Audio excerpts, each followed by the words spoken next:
नमस्कार दोस्तों, हमारे YouTube चैनल डिवोशनल ज्ञान में आप सभी का एक बार फिर से स्वागत है।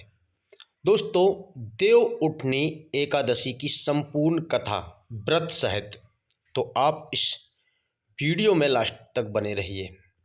दोस्तों, अगर आपने हमारे चैनल को अभी तक सब्सक्राइब नहीं किया है तो सब्सक्राइब करके बेल आइकन को दबा लीजिए, जिससे आपको हमारे ऐसे ही आने वाले वीडियो का नोटिफिकेशन आपको आसानी से प्राप्त हो सके। तो चलिए बात कर लेते हैं विस्तार से। कार्तिक माह की शुक्ल पक्ष की एकादशी को देव उठनी एकादशी कहा जाता है। इसे देवोत्थान एकादशी, देव उठनी ग्यारस, प्रबोधनी एकादशी आदि नामों से भी जाना जाता है। एक राजा के राज्य में सभी लोग एकादशी का व्रत रखते थे। प्रजा तथा नौकर चाकरों से लेकर पशुओं तक को एकादशी के दिन अन्न नहीं दिया जाता था। एक दिन किसी दूसरे राज्य का एक व्यक्ति राजा के पास आकर बोला, महाराज कृपा करके मुझे नौकरी पर रख लें। तब राजा ने उसके सामने एक शर्त रखी कि ठीक है, रख लेते हैं, किंतु रोज जो तुम खाने को सब कुछ मिलेगा, पर एकादशी को अन्न नहीं मिलेगा।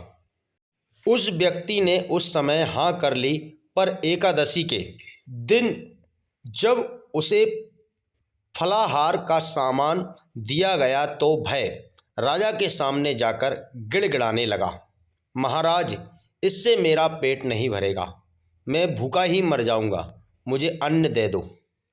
राजा ने उसे शर्त की बात याद दिलाई, पर वह अन्न छोड़ने को राजी नहीं हुआ।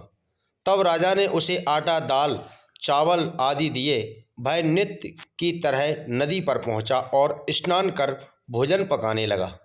जब भोजन बन गया तो वह भगवान को बुलाने लगा, आओ भगवान, भोजन तैयार है।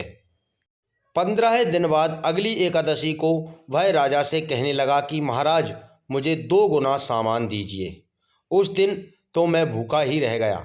राजा ने कारण पूछा तो उसने बताया कि हमारे साथ भगवान भी खाते हैं, इसलिए हम दोनों के लिए ये सामान पूरा नहीं होता। बुलाने पर पीतांबर धारण किए भगवान चतुर्भुज रूप में आज पहुँचे तथा प्रेम से उसके साथ भोजन करने लगे।